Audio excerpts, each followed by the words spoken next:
Le bonheur, c'est pas avoir une grosse voiture ou une grosse maison. Le bonheur, c'est d'avoir des parents en bonne santé, de les visiter. Ils sont satisfaits de toi, ils te font des douas, ils te souhaitent le bien, et toi tu t'occupes de. C'est ça le bonheur. Profitez avant qu'il soit trop tard. Profitez avant qu'ils disparaissent, qu'ils quittent ce bas monde, et là après vous allez pleurer, vous allez regretter. Et ce que je vous dis, c'est pour vous que je vous le dis. Je vous le dis par miséricorde, par bienfaisance, par amour pour vous dire ne laissez pas passer cette occasion-là. Les parents, c'est un trésor d'Allah subhanahu wa ta'ala. Par vos parents uniquement, vous pouvez atteindre les hauts degrés du paradis.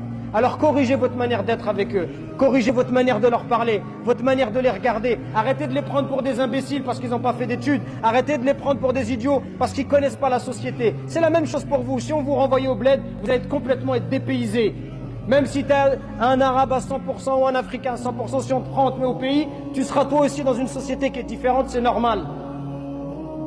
Mais aie du respect pour ce qu'ils ont fait de toi, aie du respect pour le temps qu'ils t'ont accordé, aie du respect pour tous les efforts qu'ils ont fait pour toi, pour devenir la personne que tu es. Et au moins du respect pour ces efforts, pour toutes ces affaires qui t'ont acheté. Moi quand je pense à mon père, ça me fait de la peine. Je me dis, il était ouvrier miskin, et il faisait tout pour pas qu'on ressente du manque à l'école, pour qu'on ait des vêtements de marque, pour pas que les gens ils se moquent de nous, et nous acheter des chaussures de marque, et des choses. Je me dis, subhanallah, comment tu peux pas avoir d'amour et de miséricorde pour quelqu'un qui se comporte comme ça avec toi? Et toi, pour tes amis, tu es prêt à prendre ta voiture, à les emmener à Marseille, à l'autre bout du monde, mais pour tes parents, tu n'es même pas capable de te poser 5 minutes avec eux. Ou quand tu les appelles, tu penses que c'est juste avec de l'argent. Il y a des gens juste, ils achètent des choses, ils déposent de l'argent et ils pensent qu'il a fait son devoir. Les parents, ce qu'ils veulent, c'est de l'amour. L'amour, c'est pas de l'argent. L'amour, ça ne s'achète pas avec des choses matérielles. L'amour, c'est tu te poses, tu discutes avec lui. Est-ce que tu as pris le temps d'aller au bled avec ton père, à faire un voyage avec lui en tête à tête? Ça fait partie des choses les plus incroyables. J'ai eu la chance, moi, quand j'avais 7 ans avec mon père, on est parti au bled. Que moi et lui, ça fait partie de mes plus belles vacances. C'est ça le bonheur, mes frères, il est à côté de vous. Donc corrigeons-nous pendant qu'il est encore temps. Et si vos parents ils sont décédés comme les miens, c'est pas fini. Faites beaucoup d'invocations pour eux.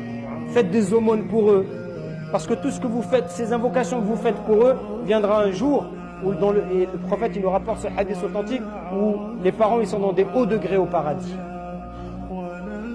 Et ils disent, Ya Allah, pourquoi on est là? Qu'est-ce qu'on a fait? On ne mérite pas d'être assez haut degré. Et Allah Azza wa Jalla leur dit, c'est parce que votre enfant il demande pardon pour vous. Donc on ne doit jamais cesser, s'arrêter de demander pardon pour nos parents. Et si vos parents ils sont pas musulmans, faites des doigts pour qu'Allah les guide.